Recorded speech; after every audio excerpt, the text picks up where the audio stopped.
Good morning. Previous class लो మనం దేని గురించి తెలుసుకున్నాం? जिस देश में गंगा बहती है कवि परिचय वो తెలుసుకున్నాం। कवि का नाम शैलेंद्र कुमार। शैलेंद्र कुमार इस पाठ में भारतवासी के गुण के बारे में बताते हैं। भारतवासियों के गुण, हमारा गुण सत्य, धर्म, अहिंसा, न्याय और परोपकार, सद्भावना आदि गुणों, मानवता आदि गुणों से रहते हैं। फर्स्ट पोएम का भाव, हमारे देश में रहने वाले भारतवासी के होठों पर सदा सच्चाई रहती है, झूठ नहीं बोल सकते और दिल में सफाई रहते हैं।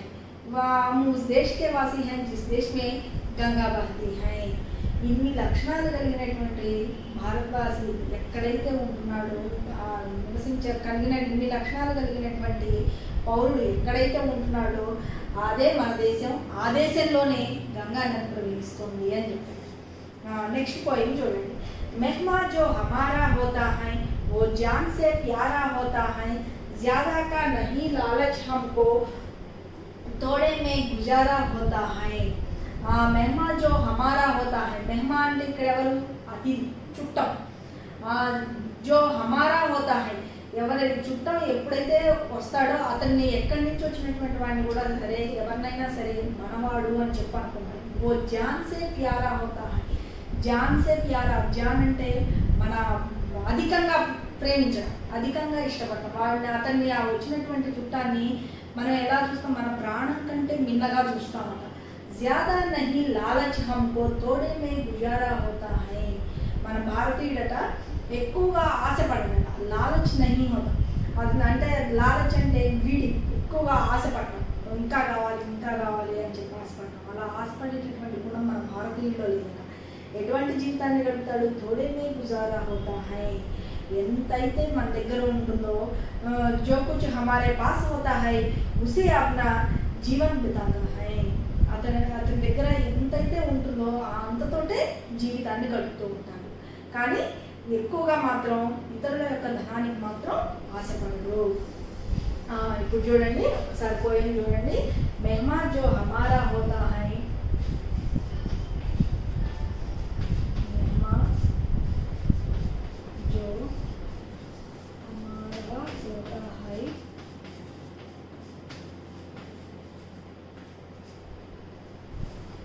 वो जान से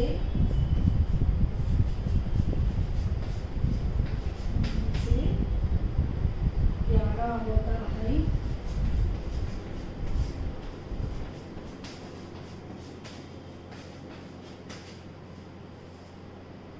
ज्यादा का लालच नहीं,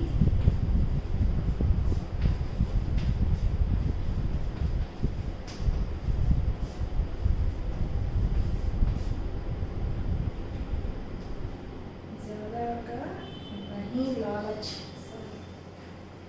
ज्यादा का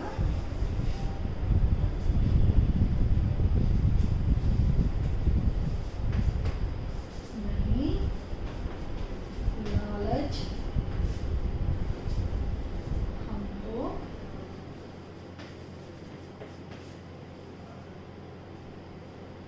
थोड़े में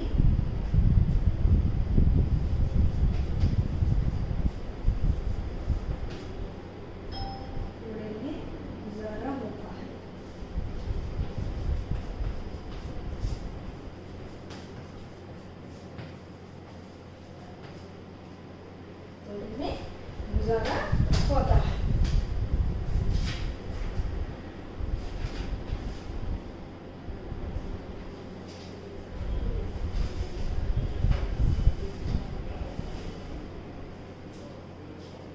చూడండి, మెహమా, మెహమా అంటే ఎవరు? ఇక్కడ అతిథి, మన ఇంటికి వచ్చినటువంటి చుట్టం। మన ఇంటికి వచ్చినటువంటి చుట్టం అంటే మన దేశానికి, మన దేశంలో అనేక మతాల వాళ్ళు, అనేక కులాల వాళ్ళు, అనేక వర్గాల వాళ్ళు అందరూ నివసిస్తూ ఉన్నారు। ఎవరైతే మన దేశంలో నివసించడానికి వచ్చాడో అతడే మన దేశానికి చుట్టంతో సమానం, వచ్చినటువంటి అతిథితో సమానం। మన దేశంలో నివసించడానికి ఇప్పుడు మన ఖమ్మం ఉంది, ఖమ్మంలో మన ఖమ్మం ప్రాంతం వాసులు నివసిస్తున్నారా? లేదు కదా। ఎక్కడి నుంచో వచ్చినటువంటి వాళ్ళు కూడా మన దగ్గర బిజినెస్ చేసుకుంటూ అనేక రకాల పనులు చేసుకుంటూ జీవిస్తూ ఉన్నారు। వాళ్ళందరినీ మన భారతదేశం మన ఖమ్మంలో ఉంచాం కదా, ఉండనిచ్చాం కదా అంటే అలా విధంగా వచ్చినటువంటి వాళ్ళందరూ కూడా మనకి ఎవరితో సమానం? మెహమా అంటే ఎవరు? చుట్టాలు, అతిథులు, అతిథులతో సమానం. वो जान से प्यारा होता है, वो जान से प्यारा होता అనేది ఏంటది? ముహావరే శబ్దం.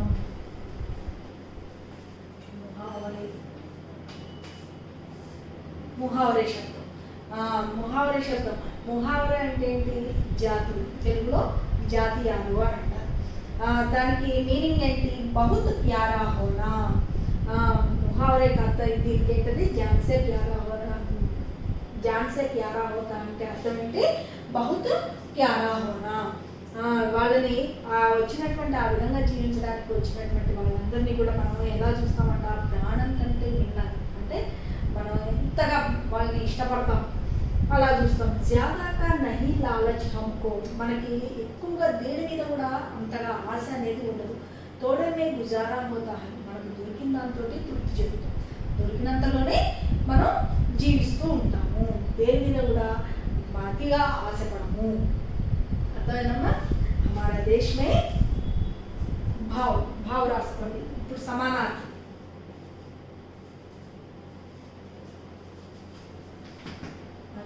మెహమా,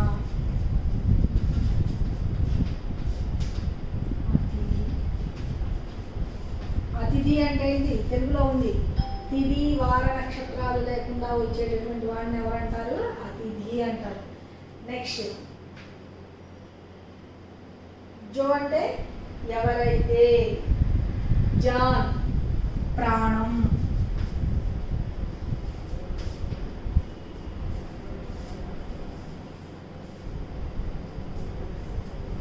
ప్యారా, ప్యారా అంటే ఏంటి? ఇష్టం, తెలుసు కదా ప్యారా. నెక్స్ట్ జ్యాదా, ఎక్కువ,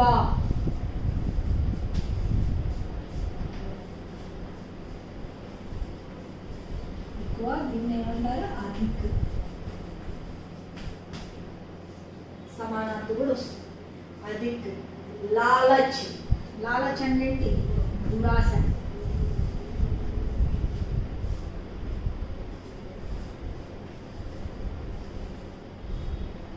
లాలచ్, దురాశ.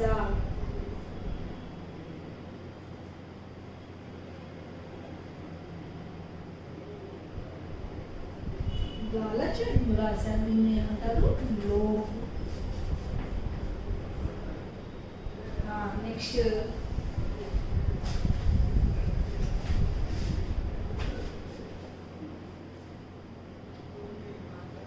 గుజారా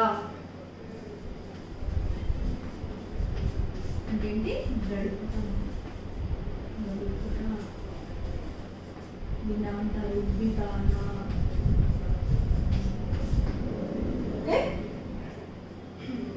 ఓకేనా?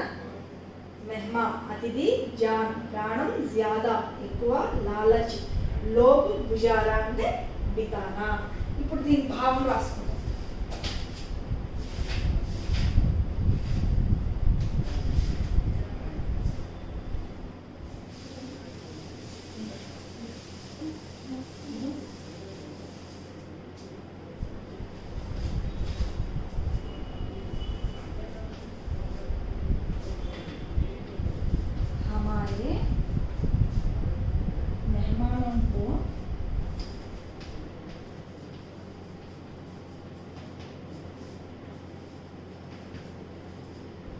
मेहमानों को हम अपने प्राणों से भी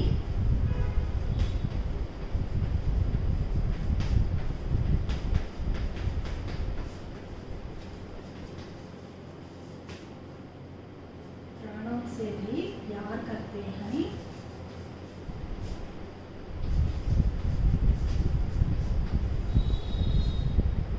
से भी प्यार करते हैं, हमें ज्यादा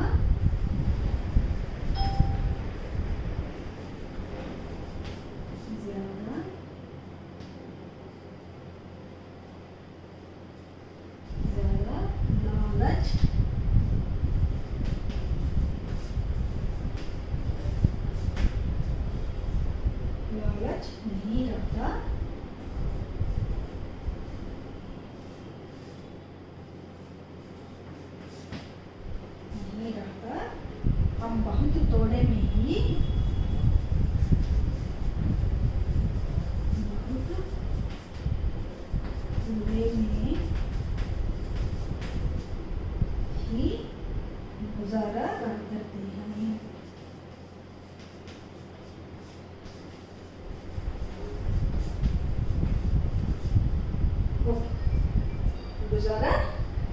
करते हैं। చూడండి ना, मेहमान जो हमारा होता है वो जान से प्यारा होता है, ज्यादा का नहीं लालच हमको थोड़े में गुजारा होता है। इसका भाव हमारे मेहमानों को हम अपने प्राणों से भी प्यार करते हैं, हमें ज़्यादा लालच नहीं रहता, हम बहुत थोड़े में ही गुजारा करते हैं। ఓకే, సెకండ్ పోయం ఓకేనా? మన దేశానికి ఎవరైతే వచ్చి నివసిస్తూ ఉంటారో వాళ్ళని మన ప్రాణం కంటే ఎక్కువగా ప్రేమిస్తాము. భారతీయుడు ఎక్కువగా ఆశపడడు, ఉన్నదాంతో జీవితాన్ని గడిపి తృప్తి చెందుతాడు. ఓకేనా? ఇక్కడ ఇందులో ఇది ముహావరే శబ్దం అనుకున్నాం కదా. ముహావరే శబ్ద का अर्थ जान से प्यारा होना, मुहावरे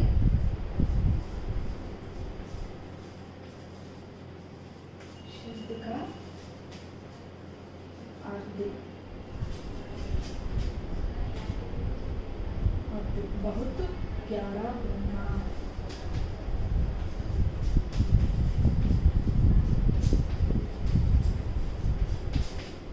बहुत प्यारा होना। Okay, right. नेक्स्ट पोएम क्या है?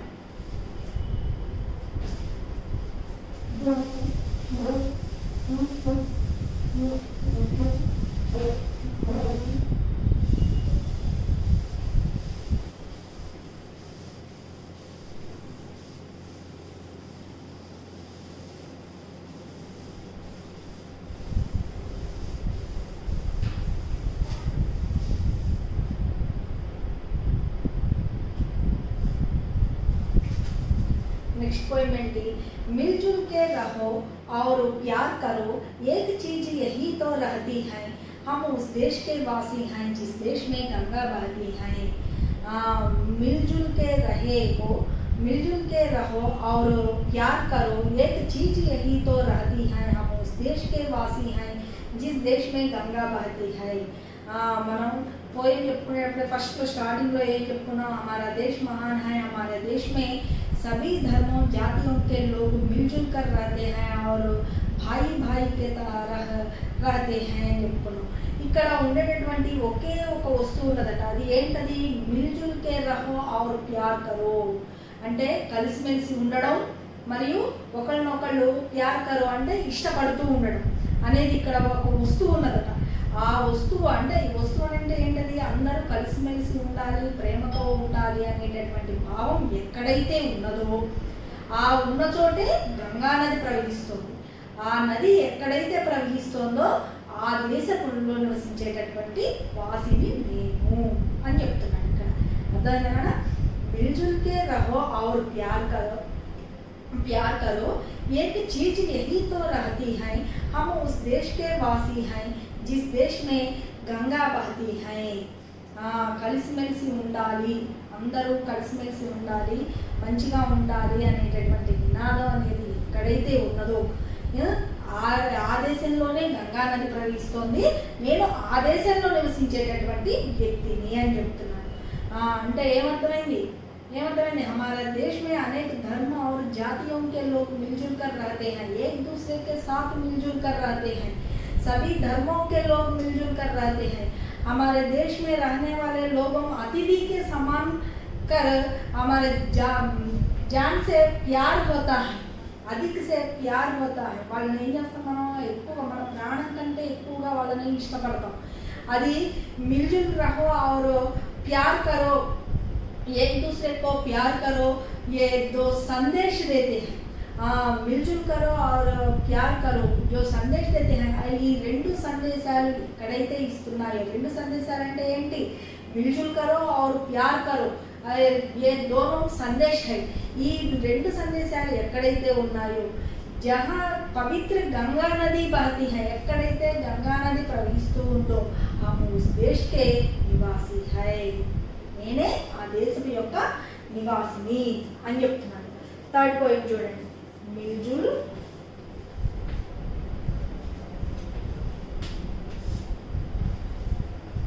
కే రహో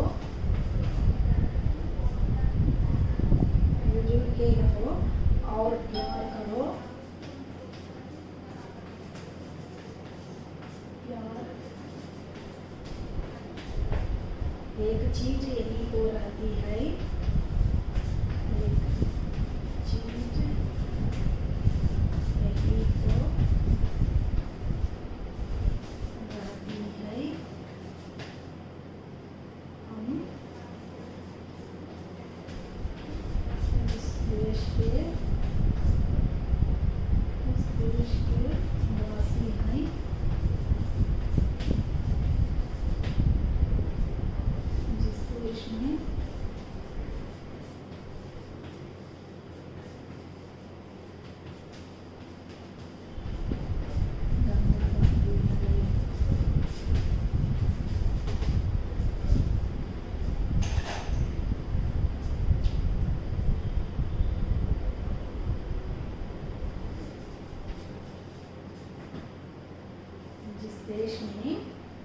यही तो रहती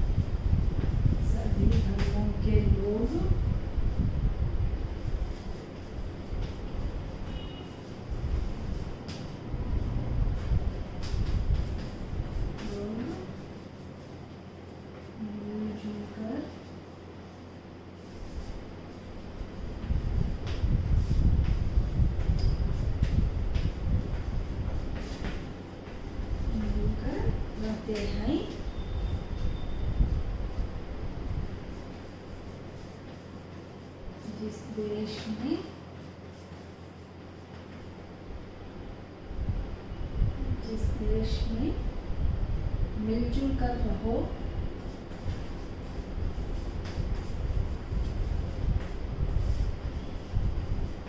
में सभी धर्मों के लोग मिलजुल कर रहते हैं, जिस देश में मिलजुल कर रहो, मिलजुल कर रहो और दूसरों को प्यार करो।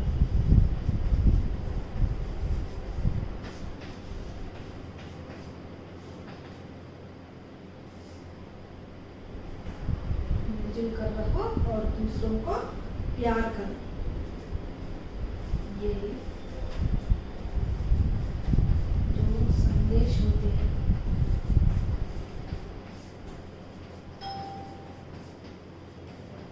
वो संदेश होते हैं। और जहाँ पवित्र गंगा नदी और जहाँ पवित्र गंगा नदी बहती है,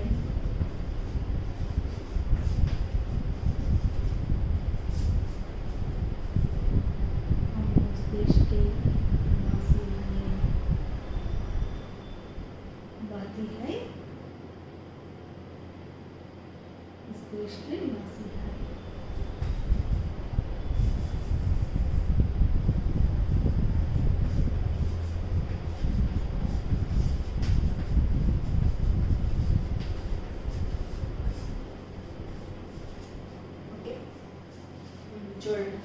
मिलजुल के रहो और प्यार करो, एक चीज यही तो रहती है, हम जो उस देश के वासी हैं, जिस देश में गंगा बहती है। इस पति का भाव हमारे देश में, हमारा देश महान है, हमारे देश महान है, हमारे देश में सभी धर्मों के लोग मिलजुल कर रहते हैं। जिस देश में मिलजुल कर रहो और दूसरों को प्यार करो, ये दो संदेश होते हैं, ये दोनों संदेश होते हैं। और जहाँ पवित्र गंगा नदी बहती है, उस देश के निवासी है।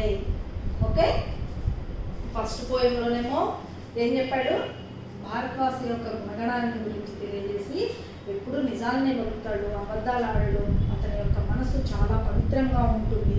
అంతేకాకుండా మన దేశానికి ఎవరైతే జీవించడం కోసం వస్తాడో, మన దేశానికి జీవించడానికి వస్తాడో అనేటటువంటి దాన్ని, మన దేశాన్ని ఎలా చెప్పాడు, మన ఇంటికి వచ్చినటువంటి చుట్టంతో పోల్చాడు అనమాట. అంటే మన దేశం అనేది మన ఇంటితో సమానం. ఆ ఆ ఇంటికి ఎవరైతే నివసించడానికి వస్తారో, జీవించడానికి వస్తారో, వచ్చినటువంటి వాళ్ళని ఎటువంటి వ్యక్తితో పోల్చాడు? మెహమాతో పోల్చాడు, అతిథితో పోల్చాడు. అతన్ని ఎలా చెప్పాడు? జాన్ సే ప్యార్ అవుతాయి, అతన్ని ప్రాణం కంటే మిన్నగా ప్రేమిస్తాము.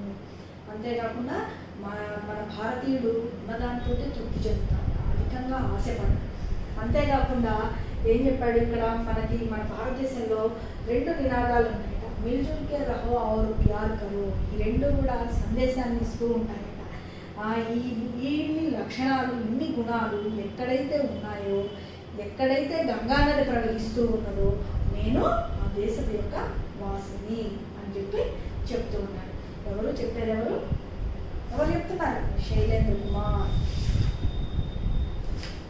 Okay, last point. होठों पे सच्चाई रहती है, जहाँ दिल में सफाई रहती है, हम उस देश के वासी हैं जिस देश में गंगा बहती है। ఫస్ట్ పోయం ఇచ్చారు చూడండి, దాని భావమే మళ్ళీ దీనికి వస్తుంది. మీరు ఇంతవరకు రాసి ఎండ్ చేసేయచ్చు. ఓకేనా? సారాంశం అంటే అర్థమైంది కదా? 3 పోయంల భావాలు కలిపి రాయాలి. ఒక్కసారి 3 పోయంలు చదువుతా చూడండి. చూడండి ఫస్ట్ నుంచి ఒకసారి.